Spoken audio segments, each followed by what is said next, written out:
Kung, ako na lang. Ikaw? Mag-domestic helper? Oh, ngano di ay? Sure dyan sa nawi. Katawa, malhinuon siya. Sige, aron mo to o ka, no? Ipamit ko nang imo iyaan, be. Ako yung mo atubang niya. Seryoso juga ka na?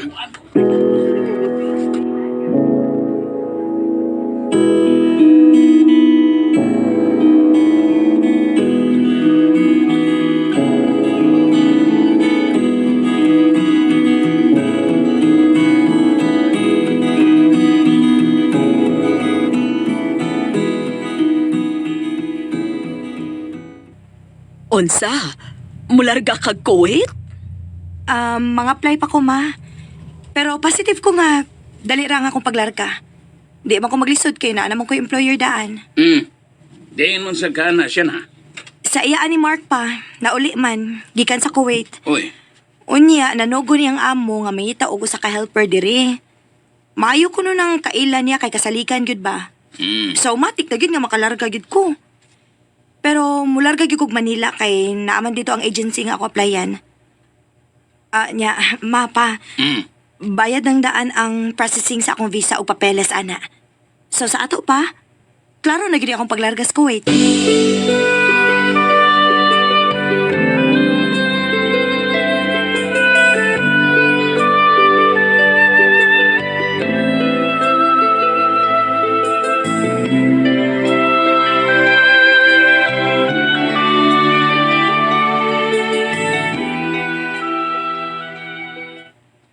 Uy, Iha.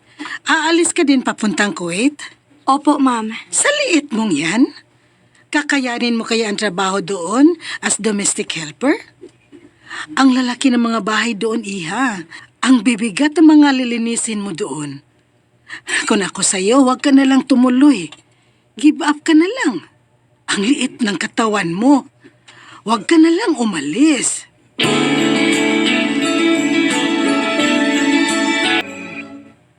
Gidiscourage man ko nila diri, Mark, uy. Kigamay ko no kaayo ko. Dili ko nun ako makaya ang trabahoon dito. mo ba? Unya, Aw, ang kuno na ako nga hapit gid ko mada.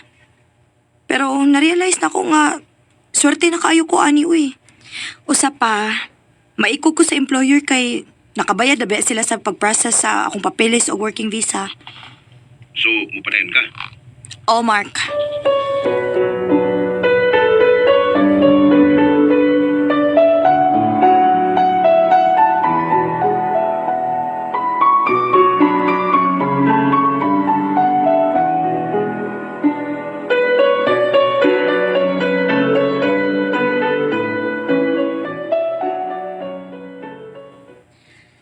Ma, niabot agad ang adlaw sa akong paglarka.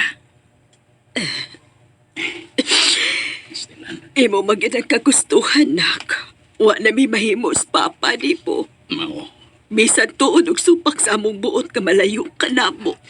Nak, ang pinga dito ha. Gipalitan man minimo og cellphone. Mao nga, panawag yun na yun. No? Mabot ka na dito.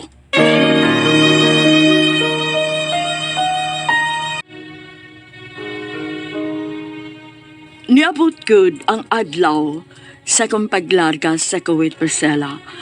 Naguol ko kay malayo ko sa kong pamilya. Pero nalipay sa ko sa samang hikayon kay matuman ang akong kipangandoy alang sa kong pamilya. Tuod man, daghan ming nang larga paingon sa Kuwait. 22 may kabuok, domestic helper. Pero lain-lain ang lugar sa among mga amo.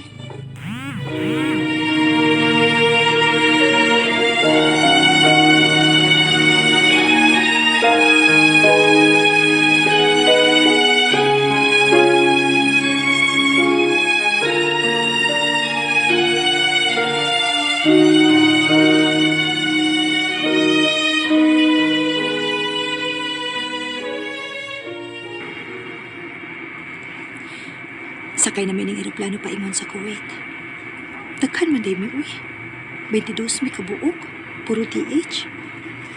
Og, lain-lain nga bahin sa Kuwait ang destinasyon. Ginoo, ikaw ni bahala na ako kung asa man ko ipadpad sa kapalaran.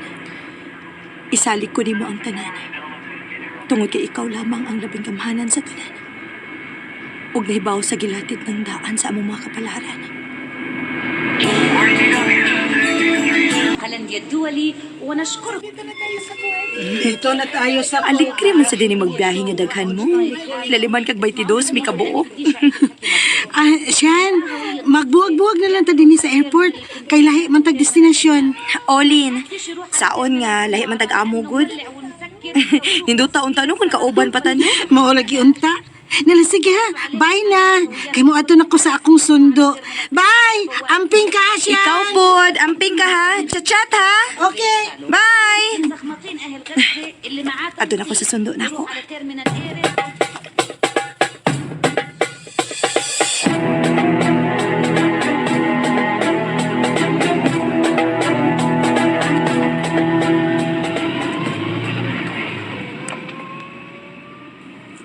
Wow. Mauti ni Kuwait. First time na akong nakataa kog laing nasod. Indot ta tanaw no eh. Daghan gid og kalahian sa Pilipinas. Medyo layo-layo sa di ay ang bahay sa akong amo gikan sa airport. Kay dugay maminaapot. Mayo nagbuotan ra ang akong amo eh. Lord, ikaw ni bahala na ako. Huwag ayaw indog pasagdi ang akong mama o papa dito sa Pilipinas. Kay kining tanan akong paningkamot. Alang ni sa akong pamilya nga makabay mi. Welcome, Shana. Thank you, madam. Farina. My name is Farina. Good morning, Madam Ferina. Good morning, Shana. And this is my husband, Gaher. Good morning, Sir Kaher. Good morning, Jana. This is Priya and this is Bilin. She is also a Filipina. Hi, Priya. Hi, Belen. Good morning. Good morning and welcome. Thank you.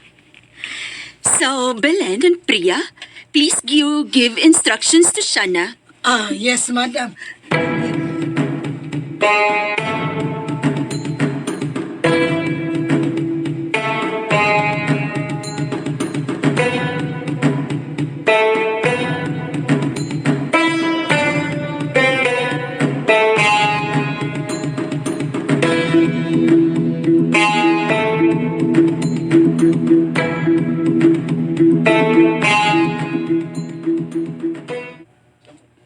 Ma, pa.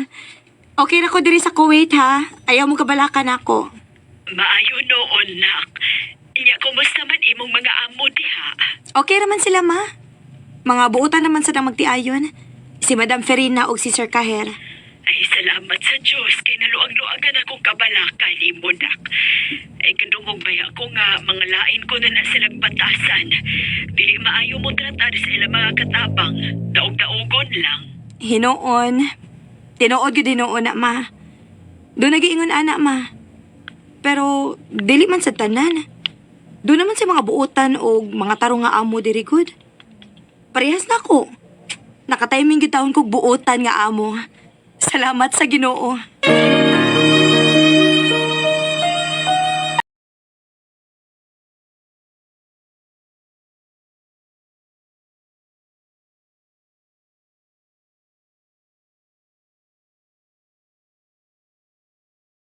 And ayan guys, nandunggan ninyo na ang part 4 sa Bagong Bayani. So nakabot lang yun guys, no? Si Shana sa Kuwait. O syempre normal lang yun nga ma-culture shock siya. Kaya hon magani siya na guys ang trabaho nga usaman siya kagamay nga babae. Natod palagi guys, no? Ginaingon nga bugat ko no ang trabaho dito. O gamay man siya. Kaya ga niya guys, nga bisan gani ang iyang lalaki no nga iyang close friend, yung ganito nga dili muse ang kinahanglan kun dili katabang sa panimalay. Gi-discourage gusto niya guys no ang babae. Ano nga dili siya gusto ni mawala no sa iyang tanan-an, may gusto guro niya guys. Unsa ang sunod mahitabo mo nang abang-abang ta guys sa sunod pang mga sumpay. tanaw sa tag salida guys para mataas-taas no ang atong vlog. And strong. Compared to other brands, it cleans 10 times better. No stains, kaya may long-lasting freshness. Kapag nice at linis, sigurado nice and fresh.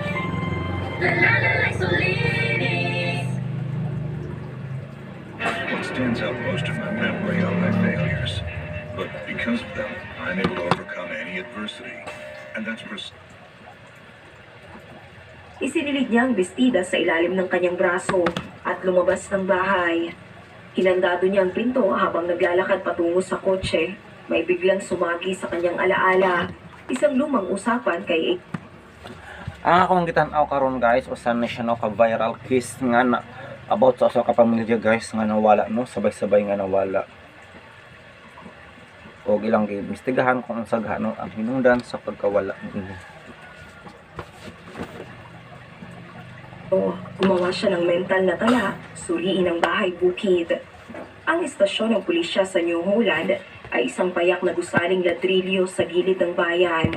Isang bandilang Amerikano ang pumapalo sa mahinang hangin sa harapan. Maingat ay pinarada ni Levi ang kanyang sasakyan at naglakad papasok sa mga pintuang salamin. Sa loob, naaamoy niya ang pinaghalong kape at panlinis ng sahig. Isang batang opisyal ang nakaupo sa likod ng resepsyon. Magandang hapon, sabi ni Levi. Hinahanap ko si Officer Paul Brenner. Nandito po ba siya? Tumingala ang opisyal mula sa monitor. Ang nameplate ay may nakasulat na Gemskin. Nasa field po si Brenner mula kaninang tanghali. Sagot nito, maaari ko ba kayong tulungan o kumuha ng mensahe? Inilabas ni Levi ang bestida. Meron akong isang personal na bagay na pag-aari niya. Kailan po siya karaniwang bumabalik? Nagkibit-balikat si Jenskin. Depende sa tawag. Maaring isang oras, maaring mamayang gabi. Maari kong kunin ang iyong pangalan at ipasasabi ko sa kanya. Hindi na po, sabi ni Levi. Babalik na lang ako. Mas gusto kong personal ko itong ibigay. Karaniwan siyang narito sa umaga, dagdag ni Jenskin. Tumango si Levi at umalis. Pagbalik sa kotse, hindi agad siya umandar. May isa pa siyang lugar na dapat puntahan. Ang hiwalay na bahay bukid ni Aaron. Nagmaneho siya palabas ng bayan, patungo sa liblib na kalsada. Habang nagbabaybay siya sa daan, napansin niya ang isang pagtatalo sa bukirin ng pamilya Yodar. Dalawang lalaking nakasuot ng maitim na uniforme ang nakatayo sa tabi ng isang itim na truck. Si Yokab Yodar ay umatras, nakataas ang mga kamay. Naririnig ni Levi ang mga boses habang papalapit siya. Sinabi ko na kahapon, at kahapon pa, sabi ni Jacob sa putol-putol na Ingles. Hindi pinagbibili ang lupang ito. Sa amin na ito sa loob ng maraming henerasyon. Panahon na ng pagbabago. Sagot ng isa sa mga lalaki. Napaka-generous ng alok namin. Maaari kang bumili ng mas magandang lupa sa ibang lugar. Walang mas magandang lupa kaysa sa pinagkaloob ng Diyos. Sagot ni Jacob. Umalis kayo sa aking ari-arian. Lumapit si Levi. May problema ba rito? Nagulat ang lahat sa kanyang presensya. Nagpalitan ng tingin ng dalawang lalaki. Usaping negosyo lang, sabi ng isa. Umiling na siyang umalis kayo, hindi ba? Lumapit ang ikalawang lalaki kay Jacob.